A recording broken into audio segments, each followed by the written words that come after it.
पर्वत सी पिघलनी चाहिए। इस हिमालय से कोई गंगा निकलनी चाहिए। इस हिमालय से कोई गंगा निकलनी चाहिए। मेरे सीने में नहीं तो तेरे सीने में सही। मेरे सीने में नहीं तो तेरे सीने में सही। हो कहीं भी आग, बस ये आग जलनी चाहिए। हो कहीं भी आग, बस ये आग जलनी चाहिए। आखिर क्या वजह है कि हर दौर में दुष्यंत कुमार उतनी ही शिद्दत और जोश से याद किए जाते हैं जितना 70 के दशक में किए जाते थे?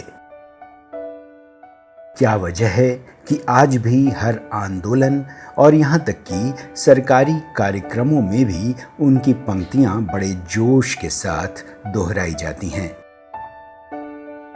आप जहां कहीं भी सुनेंगे आपको ज़्यादातर दुष्यंत की 70 के दशक के शुरुआती सालों में लिखी साए में धूप की पंक्तियां ही सुनाई देती हैं।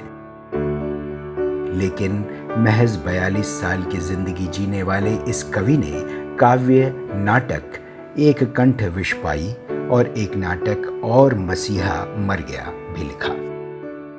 3 काव्य संग्रह, सूर्य का स्वागत, आवाजों के घेरे और वन का बसंत भी लिखा।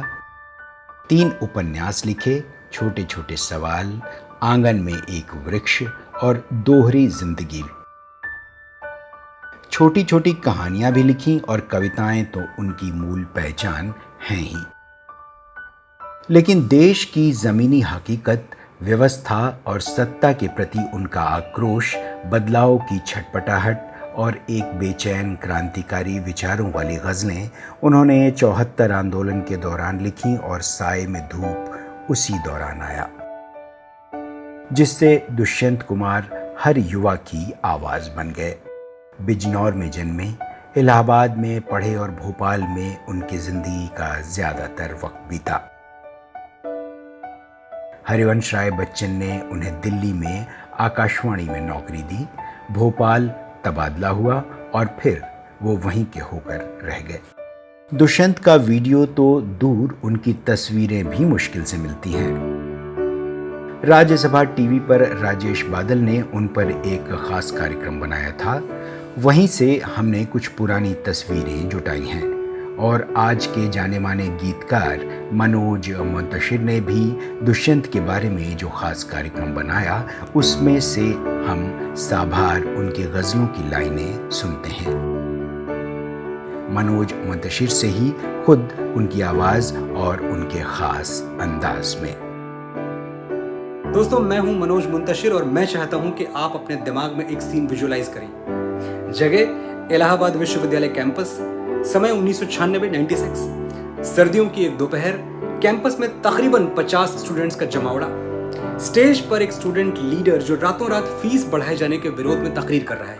वो कह रहा है, कहाँ तो विश्वविद्यालय ने वादा किया था कि शिक्षा का अधिकार सबको मिलेगा और कहाँ फीस इतनी बढ़ा दी कि एक परिवार में अगर 4 बेटे बेटियां हैं तो कोई एक ही ग्रेजुएट हो सकता है। कहाँ गरीबी हटाने का आश्वासन और कहाँ गरीबों को हटाने का षड्यंत्र। कहाँ तो तय था चरागां हर एक घर के लिए, कहाँ चराग मयस्सर नहीं शहर के लिए। ये आखिरी की 2 लाइंस उस भीड़ को चिंगारी दिखा देती हैं। 50 का हुजूम देखते देखते सैकड़ों में बदल जाता है। जुलूस निकलते हैं, वाइस चांसलर का घेराव होता है, धरने दिए जाते हैं, नारे लगाए जाते हैं। नतीजा, 3 दिन के अंदर विश्वविद्यालय प्रशासन फी हाइक का फैसला वापस ले लेता है। मैंने दुष्यंत को पहले भी पढ़ा था, लेकिन सर्दियों की उस दोपहर मैंने पहली बार उनकी पोइट्री को एक्शन में बदलते हुए देखा। सैकड़ों स्टूडेंट्स एक साथ गा रहे थे, यहाँ दरख्तों के साये में धूप लगती है, चलो यहाँ से चलें और उम्र भर के लिए। ना हो कमीज तो घुटनों से पेट ढक लेंगे, ये लोग कितने मुनासिब हैं इस सफर के लिए।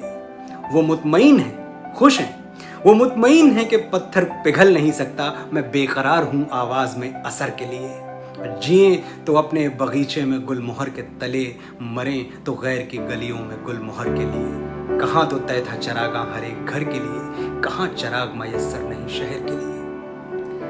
उस दिन इलाहाबाद विश्वविद्यालय में जुटी भीड़ को शायद अंदाजा भी नहीं था कि उनके होठों से जिसके शब्द आग की नदी की तरह बह रहे हैं, कभी वो भी इसी विश्वविद्यालय में, इसी कैंपस में, इन्हीं सर्दियों की दोपहरों में फक्कड़ों की तरह तराने गाता हुआ फिरता था। मुझे फख्र है कि मैं उस यूनिवर्सिटी की पैदाइश हूं जिसने इस देश को दुष्यंत कुमार दिया है। 96 का वो छोटा सा फी हाइक जुलूस हो, या 70s में जयप्रकाश नारायण की संपूर्ण क्रांति, या फिर 2011 में अन्ना आंदोलन, हर बार पुलिस की लाठियों का जवाब दुष्यंत कुमार के शेरों से दिया गया। लाठियां बरस बरस के टूट गईं, लेकिन दुष्यंत गाने वालों की ताने नहीं टूटी। वो लाठियां खाते रहे और गाते रहे, इस नदी की धार से ठंडी हवा आती तो है, नाव जर्जर ही सही लहरों से टकराती तो है।